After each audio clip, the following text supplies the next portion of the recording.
Thank you so much. Please, everybody have a seat. Hello, Legionnaires.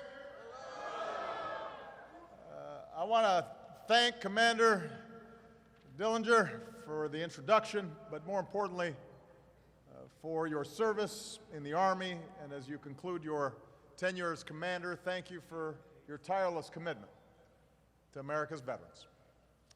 I want to thank the entire leadership team for welcoming me here today, including your National Adjutant Dan Wheeler, your Executive Director in Washington, Peter Gayton, Nancy Brown Park, all the spouses, daughters,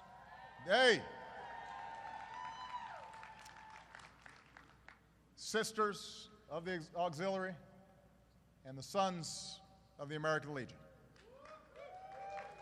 And let me say that I join you in honoring the memory of a friend to many of you, an Army veteran and a great Legionnaire from North Carolina, Jerry Hendrick.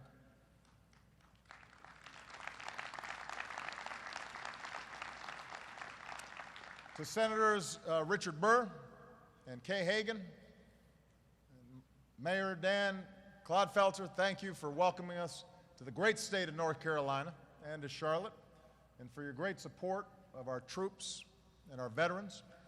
And I do have to mention the presidents of Boys Nation, Matthew Ello from Lacey Spring, Alabama. I welcomed Matthew and all the incredible young people of Boys and Girls Nation to the White House last month.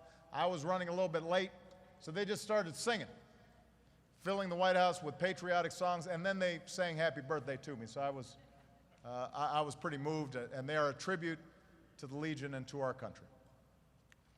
Now, I brought with me here today our new Secretary of Veterans Affairs, Bob McDonnell.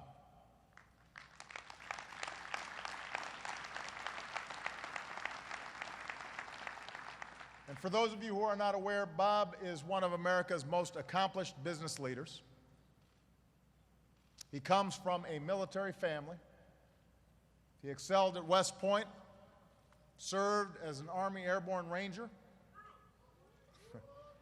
So he's got a reputation for jumping into tough situations. And he's hit the ground running, visiting hospitals and clinics across the country, hearing directly from veterans, and helping us change the way VA does business.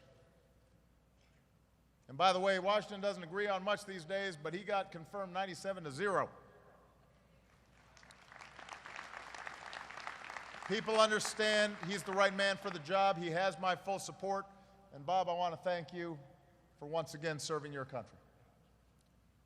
Now, it's an honor to be back. It's an honor to be back with the American Legion. In the story of your service, we see the spirit of America. When your country needed you most, you stepped forward. You raised your right hand. You swore a solemn oath.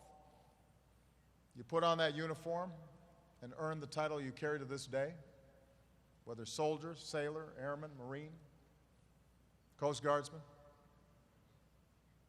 Among you are proud veterans of World War II, of Korea, of Vietnam, of Desert Storm and the Balkans, and our newest veterans from Iraq and Afghanistan. Across the generations, you served with honor.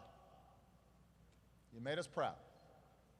And you carry the memory of friends who never came home. Our fallen, our prisoners of war, those missing in action, heroes that our nation can never forget. When you took off that uniform, you earned another title, the title of veteran, and you never stopped serving.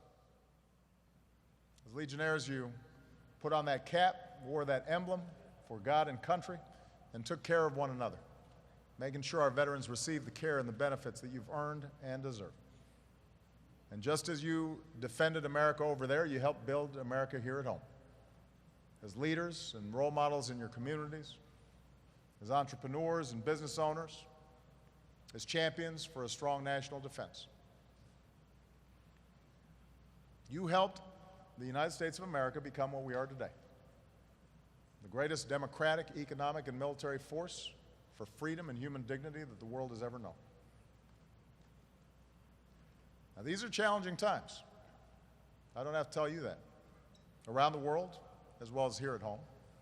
You turn on the TV and we're saturated with heartbreaking images of war and senseless violence and terrorism and tragedy. And it can be easy to grow cynical or give in to the sense that the future we seek is somehow beyond our reach. But as men and women who have been tested like few others, you should know better. You know that cynicism is not the character of a great nation.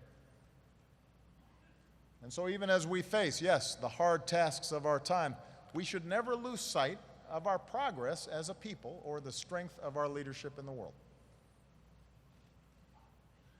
Think about it. 6 years after the worst financial crisis since the Great Depression, in some ways, the crisis had the potential of being worse than the Great Depression. Thanks to the decisions we made to rescue our economy, thanks to the determination of the American people, we are stronger at home. Over the past 53 months, our businesses have added nearly 10 million new jobs, the longest streak of private sector job creation in American history. Construction and housing are rebounding. Our auto industry and manufacturing are booming. Our high school graduation rate is at a record high. More young people are earning their college degrees than ever before. Millions more Americans now have quality, affordable health care. We've cut the deficit by more than half. And now we have to sustain this momentum so more people share in this progress, so our economy works for every working American. And just as we're stronger at home, the United States is better positioned to lead in the 21st century than any nation on earth. It's not even close. We have the most powerful military in history. That's certainly not close. From Europe to Asia, our alliances are unrivaled. Our economy is the most dynamic. We've got the best workers, we've got the best businesses, we have the best universities and the best scientists. With our domestic energy revolution, including more renewable energy, we're more energy independent. Our technologies connect the world. Our freedoms and opportunities attract immigrants who yearn to breathe free. Our founding ideals inspire the oppressed across the globe to reach for their own liberty. That's who we are. That's what America is. And moreover, nobody else can do what we do. No other nation does more to underwrite the security and prosperity on which the world depends. In times of crisis, no other nation can rally such broad coalitions to stand up for international norms and peace. In times of disaster, no other nation has the capabilities to deliver so much so quickly. No nation does more to help citizens claim their rights and build their democracies. No nation does more to help people in the far corners of the earth escape poverty and hunger and disease and realize their dignity. Even countries that criticize us, when the chips are down and they need help, they know who to call. They call us. That's what American leadership looks like. That's why the United States is and will remain the one indispensable nation in the world. Now, sustaining our leadership, keeping America strong and secure, means we have to use our power wisely. History teaches us of the dangers of overreaching and spreading ourselves too thin and trying to go it alone without international support or rushing into military adventures without thinking through the consequences. And nobody knows this better than our veterans and our families, our veteran families. Because you're the ones who bear the wages of war. You're the ones who carry the scars. You know that we should never send America's sons and daughters into harm's way unless it is absolutely necessary, and we have a plan and we are resourcing it and prepared to see it through.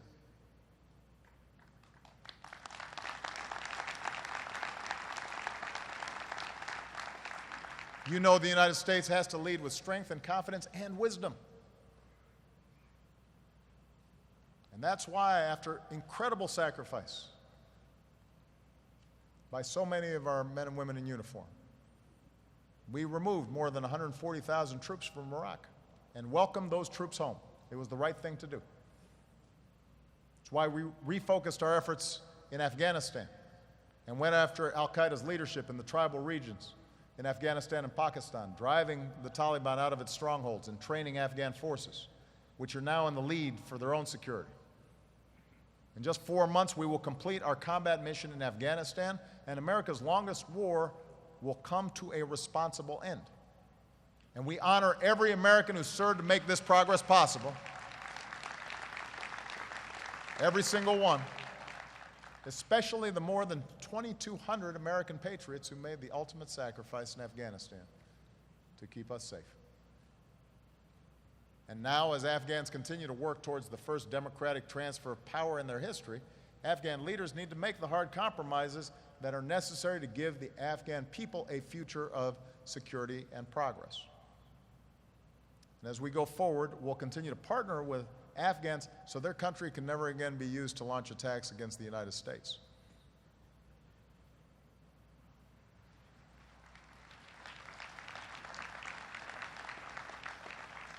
Now, as I've always made clear, the blows we've struck against al-Qaeda's leadership don't mean the end to the terrorist threat. Al-Qaeda affiliates still target our homeland. We've seen that in Yemen. Other extremists threaten our citizens abroad, as we've seen most recently in Iraq and Syria.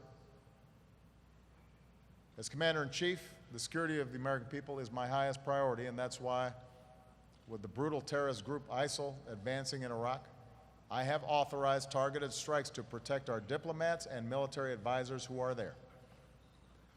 And let me say it again.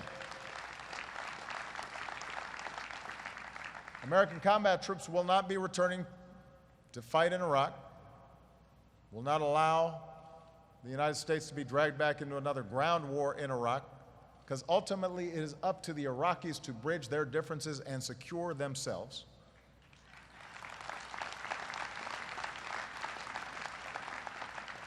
The limited strikes we're conducting have been necessary to protect our people and have helped Iraqi forces begin to push back these terrorists. We've also been able to rescue thousands of men and women and children who were trapped on a mountain. And our airdrops of food and water and medicine show American leadership at our best. And we salute the brave pilots and crews who are making us proud in the skies of Iraq every single day.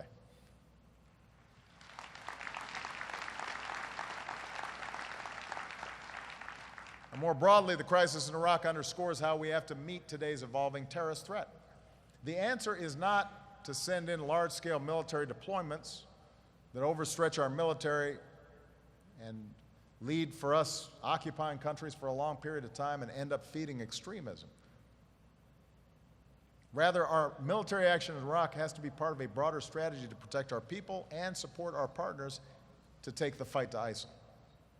So we're strengthening our partners. More military assistance to government and Kurdish forces in Iraq and moderate opposition in Syria. We're urging Iraqis to forge the kind of inclusive government that can deliver on national unity and strong security forces and good governance that are ultimately going to be the antidote against terrorists. And we're urging countries in the region and building an international coalition, including our closest allies, to support Iraqis as they take the fight to these barbaric terrorists. Today our prayers are with the Foley family in New Hampshire as they continue to grieve the brutal murder of their son and brother Jim. But our message to anyone who harms our people is simple. America does not forget. Our reach is long. We are patient. Justice will be done. We have proved time and time again we will do what's necessary to capture those who harm Americans, to go after those who harm Americans. And we'll continue to take direct action where needed to protect our people and to defend our homeland. And rooting out a cancer like ISIL won't be easy and it won't be quick. But tyrants and murderers before them should recognize that kind of hateful vision ultimately is no match for the strength and hopes of people who stand together for the security and dignity and freedom that is the birthright of every human being. So even as our war in Afghanistan comes to an end, we will stay vigilant. We will continue to make sure that our military has what it needs. And as today's generation of service members keeps us safe, and as they come home, we also have to meet our responsibilities to them, just as they meet their responsibilities to America.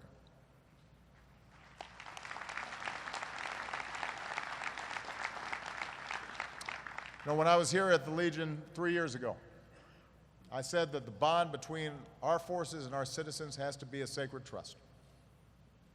And that for me, for my administration, upholding our trust with our veterans is not just a matter of policy, it is a moral obligation. And working together, we have made real progress. Think about it. Working with the Legion and other veteran service organizations, we've been able to accomplish historic increases to veterans funding. We've protected veterans' health care from Washington politics with advanced appropriations. We've been able to make VA benefits available to more than 2 million veterans who didn't have them before, including more Vietnam vets who were exposed to Agent Orange.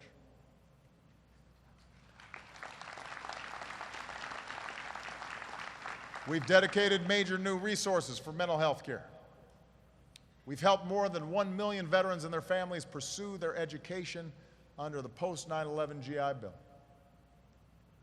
And moreover, as the Legion and other veterans groups have said, once veterans get in the door, the care you receive from the VA is often very good. The specialized care is among the best in the world. And many of the hard-working folks at the VA are veterans themselves, veterans serving veterans. And we can never thank them enough for their good work. But what we've come to learn is that the misconduct we've seen at too many facilities, with long wait times and veterans denied care and folks cooking the books, is outrageous and inexcusable.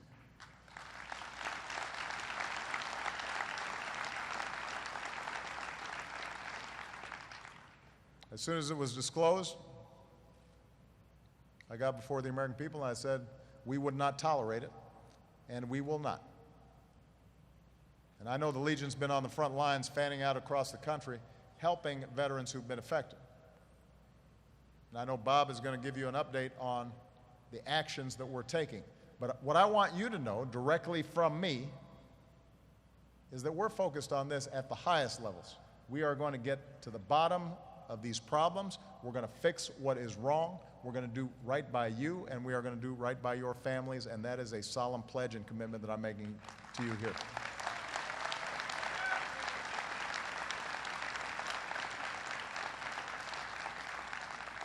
Already we're making sure that those responsible for manipulating or falsifying records are held accountable. We're reaching out to veterans, more than 250,000 so far, to get them off wait lists and into clinics. We're moving ahead with reforms at the Veterans Health Administration, and to help get that done, you supported, and Congress passed, and I signed into law, the Veterans Access, Choice, and Accountability Act, which means more resources to help the VA hire more doctors and nurses and staff. It means if you live more than 40 miles from a VA facility or your VA doctors can't see you fast enough, we'll help you go to a doctor outside the VA. And we're instituting a new culture of accountability. Bob doesn't play. Bob likes to recall a cadet prayer from the West Point, which should be the ethos of all of us. Choose the harder right instead of the easier wrong. And with the new legislation that I signed into law, Bob and the VA now have the authority to more quickly remove senior executives who don't meet our high standards. If you engage in unethical practices or cover up a serious problem, you should be and will be fired.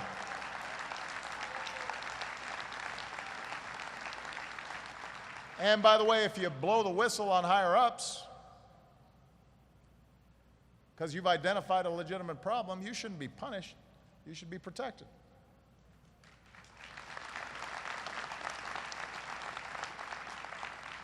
So my bottom line is this. Despite all the good work that the VA does every day, despite all the progress that we've made over the last several years, we are very clear-eyed about the problems that are still there. And those problems require us to regain the trust of our veterans and live up to our vision of a VA that is more effective and more efficient and that truly puts veterans first. And I will not be satisfied until that happens.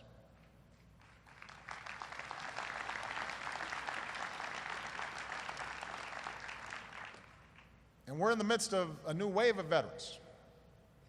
More than 1 million service members returning to civilian life.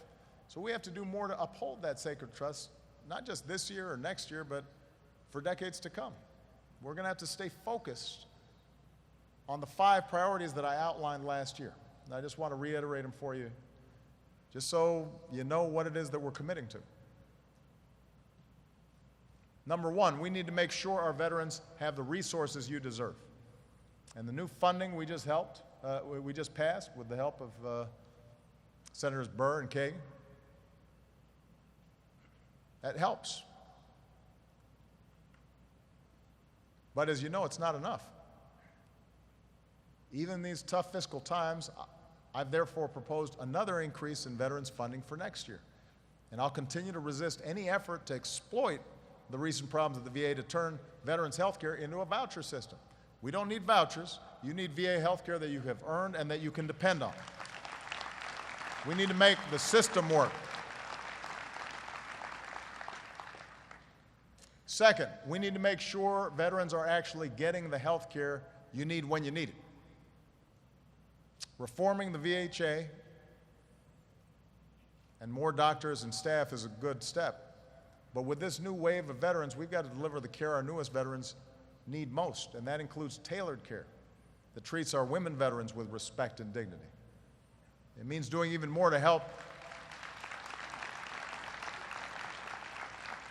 It means doing even more to help veterans from all wars who are struggling with traumatic brain injury and post-traumatic stress. And we have to end this tragedy of suicide among our troops and veterans. As a country, we can't stand idly by on such tragedy. So we're doing even more. More than ever, more awareness, more outreach, more access to mental health care. So long as any service member or veteran is suffering or feels like they have nowhere to turn or doesn't get the support that they need, that means we haven't done enough. Well, we all know we need to do more. Veterans called for it, we heard you, which is why today I'm announcing 19 new executive actions to help improve mental health care for those American heroes and their families.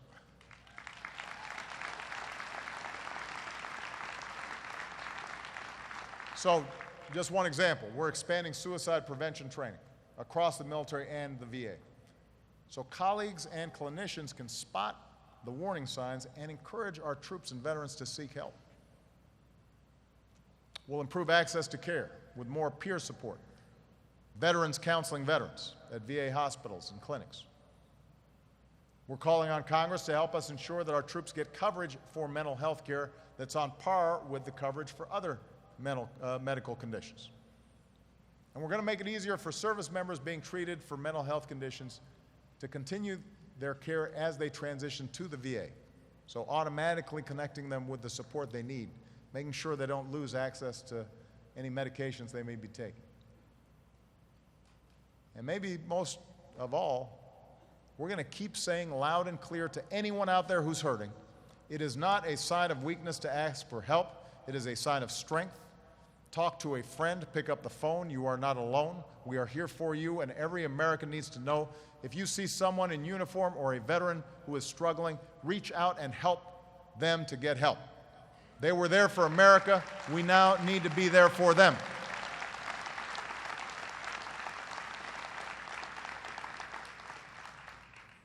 Our third priority, we have to keep attacking the disability claims backlog. Now, the good news is, since its peak last year, we've worked with you to slash the backlog by more than 50%. There have been a surge in the backlog in part because of an influx of new veterans, in part because we opened it up for folks who had PTSD, folks with Agent Orange symptoms. Then we had to work that backlog back down. The trend lines are good. But we don't just want those claims processed fast. We need to make sure they get processed right. So we're going to keep at this until we end this backlog once and for all. And as we do, we're going to keep working to liberate you from those mountains of paper. We've got to move towards a paperless system, electronic health records that our troops and veterans can keep for life, and then could cut down on some of the bureaucratic red tape so that you're getting the benefits that you've earned a little bit faster.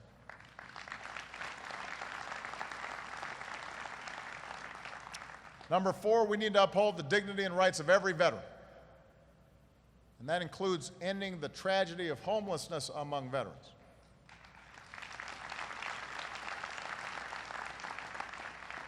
Again, we've got good news to report. Today I can announce that working together over the last few years, we have been able to reduce the number of homeless veterans by 1/3. And that means on any given night, there are 25,000 fewer veterans on the streets or in shelters. But we're not going to stop until every veteran who has defended America has a home in America. That's a basic commitment that we have to uphold. And finally, we need to make sure our troops and veterans have every opportunity to pursue the American dream. And that includes a home of their own. You know, under the law, our service members are entitled to reduced mortgage rates. But the burden is on them to ask for it and prove they're eligible, which means a lot of folks don't get the low rates they deserve. So today we're turning that around. We're announcing a new partnership in which some of America's biggest banks and financial institutions will simplify the process, proactively notify service members who qualify for lower rates, and make it easier to enroll. In other words, we're going to help more of our troops and military families own their own home without a crushing debt.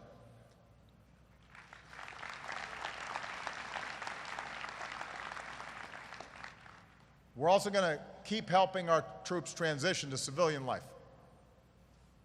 because of the work we've done together. If you already have a military truck driver's license, every state now waives the skills test so it's easier for you to get a commercial driver's license. And we're going to keep pushing more states to recognize the incredible skills and training of our veterans. If you could do a job in a war zone, if you're a medic in a war zone, you shouldn't have to go take Nursing 101 to work in a hospital here in the United States. If you can handle million-dollar pieces of equipment in a war zone, that should count for something in getting certified back here at home. If you can do the kinds of jobs so many of you have done in the most extreme circumstances, I'm pretty confident you can do that job right here at home.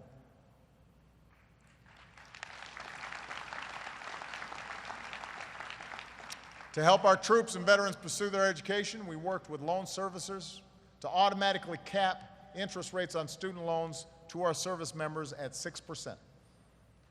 For veterans going back to school under the post-9/11 GI Bill, we'll keep standing up against dishonest recruiting and predatory practices that target and prey on you and your families. So far, about 6,000 colleges and universities have pledged to adhere to our principles of excellence, promising to do right by our veterans. And more than 1,000 colleges and universities have adopted our 8 keys to make sure that they're truly welcoming veterans and helping them succeed on campus. And by the way, every school in America should join them. You should be proud if you're educating a veteran, and you should be doing right by them.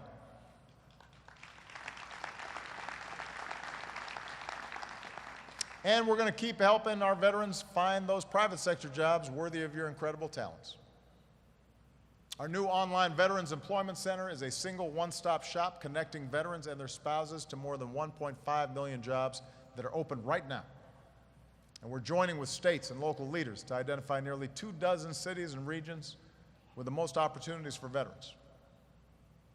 And with Michelle and Dr. Joe Biden leading the call, America's businesses are joining forces to hire or train veterans and spouses, more than 500,000 so far and growing. So veterans unemployment is going down, and it's now actually lower than the national average. It was higher to begin with, and we have been driving it down, but we've got more to go, especially for our post-9/11 veterans. So we're going to keep saying to every business in America, if you want somebody who knows how to get the job done, no matter what the mission, hire a veteran. Hire a vet.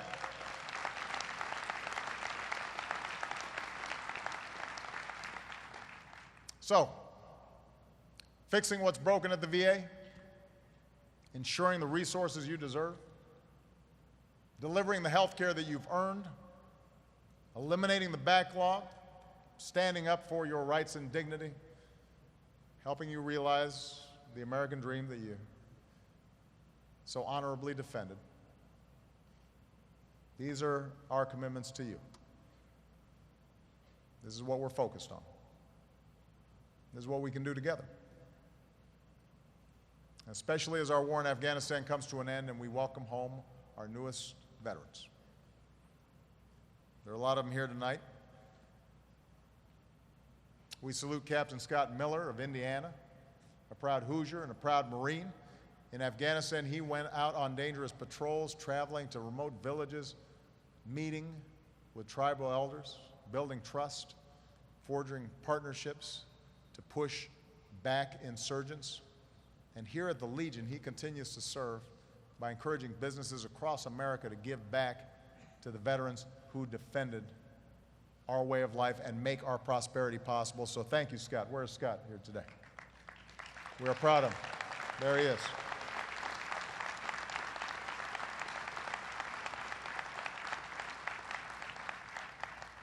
We salute Master Sergeant Carol Barker of Greensboro, North Carolina.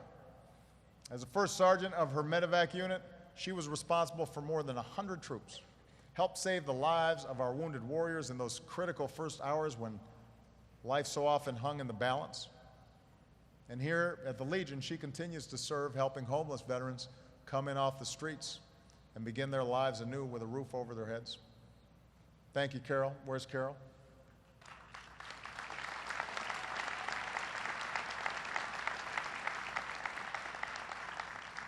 We salute Sergeant Joe Grassi, who grew up just outside New York City. After his hometown was attacked on 9/11, he left his civilian job. He joined the Army, a squad leader in Afghanistan. He spent most of his time on the flight line in the 120-degree heat, supplying our helicopter crews. And here at the Legion, he continues to serve, helping veterans complete their disability claims and raising his voice in Washington for a strong national defense, because he says some things are worth fighting for. America is worth fighting for. Thank you, Joe. We're proud of you. Thank you, sir.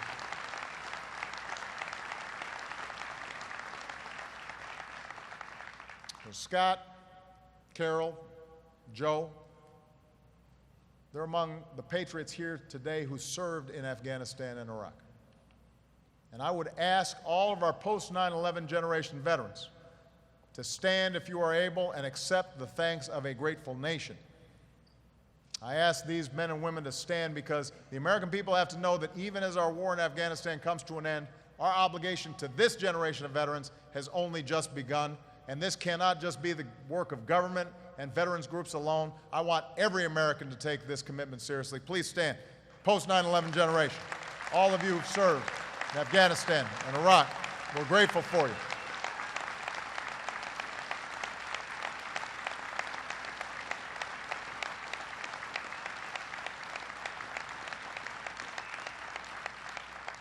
This is not just a job of government. It's not just a job of the veterans organizations. Every American needs to join us in taking care of those who've taken care of us. Because only 1% of Americans may be fighting our wars, but 100% of Americans benefit from that 1%. 100% need to be supporting our troops. 100% need to be supporting our veterans. 100% need to be supporting our military families.